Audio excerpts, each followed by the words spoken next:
男人為了遠離城市的喧囂，花光積蓄盤下一棟與世隔絕的木屋，以及附帶的上百畝山林，並用1昆年時間親自動手翻新，將破舊的二手房打造成為頂級豪宅。羨慕的我後槽牙都咬碎了2根。之前小強重新修復了這間小屋的屋頂，並對內部空間也進行了大升級。接下來他開始完善一些細節，左邊除了放置沙發之外，空餘的區域則作為辦公區，面朝窗戶可以隨時欣賞外面的美景。沙發的對面則是電視牆，最裡面計劃打造成廚房。於是小強很快就繪製出了圖紙。第一步就是要先把排水管道給安裝好，通過之前預留好的孔伸出室外，然後再接通到主管道上面。同時小強還在外面預留出了一根電纜，方便後續在外面安装一些氛圍燈。接着就可以把櫥櫃給安裝上去。由於這個櫃體是直接訂購了，只需拼接起來擺放好即可。旁邊的置物架是弧形的設計，小強先在石膏板上畫出標記線，之後就可以進行精準裁切。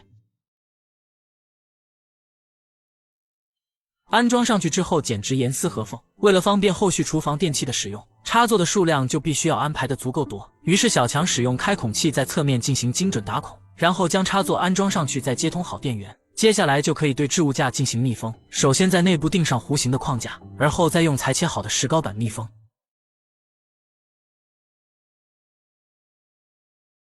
为了增加储物空间，中间還要加裝一些置物架。完事後就可以給表面刷上膩子和油漆，使得置物架看起來與牆體融為一體。接着小強開始制作吧台，他先用美紋紙規劃出吧台的大小，然後再按照標記對木地板進行裁切。由於吧台屬於非標尺寸，所以小強只能手工打造。首先用方木搭出框架，為了確保整體的穩固性，還要用腳碼將其牢牢固定在地板上。現在就算坐在上面也不怕會翻。由於吧台也是圓弧的造型，在密封之前還需要對石膏板進行特殊的加工，在安裝時才能完美的貼合框架的弧度。通過螺絲釘固定上去之後，就可以給其刷上一層膩子。至於吧台和櫥櫃的面板，小強依舊沿用之前的拋光水泥工藝，不僅看起來格外有質感，而且非常耐用。首先將裁切好的胶合板給安裝上去，雙重的木板疊加可以提升整體的穩固性和承重能力。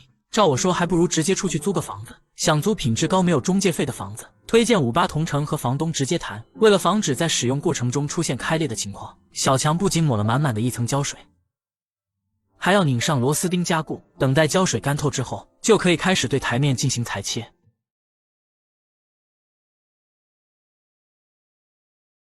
接着小強先給台面刷上一層界面漆。經過1昆時的等待，待界面漆完全乾透後，小強開始刮第一層的水泥。這種水泥經過調配，顏色和牆體看起來幾乎一樣。等待乾燥之後，再進行第2層的精細找平，確保台面光滑無瑕疵。最後再刷一層清漆，使台面看起來更加光亮平整，同時也能起到防水防污的作用。吧台的下半部分，小強打算貼上這種米色的小瓷磚。這種小瓷磚不僅美觀，而且非常實用。貼上去之後，讓整個吧台看起來更有層次感。小強先用瓷磚膠進行塗抹，然後將瓷磚一片片貼上去，手法熟練而精準，縫隙之間均勻的恰到好處。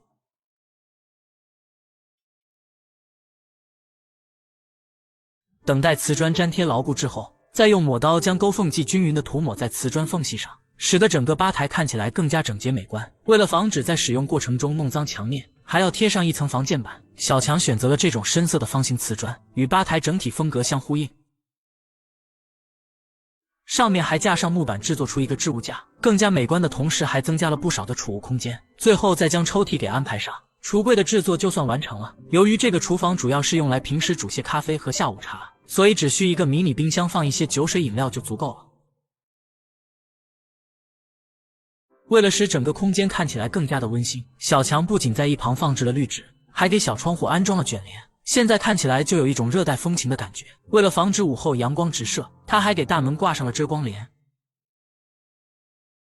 為了能夠獲得最佳的觀影體驗，電視的高度也是非常講究的。經過精準測量之後，小強自己手搓了一個簡單的電視桌，然後再將電視和音響給安裝上去。底部的空間正好可以給貓咪做一個舒適的窩。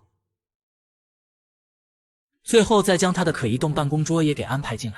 現在這間小屋已經完美變身成為了一個集休閒觀影與辦公於一體的多功能空間。工作的間隙可以煮上一杯香濃咖啡，看着窗外的綠植隨風輕輕搖曳，或是夜裡享受一個人的晚酌時光。現在我只想把他趕出來自己住。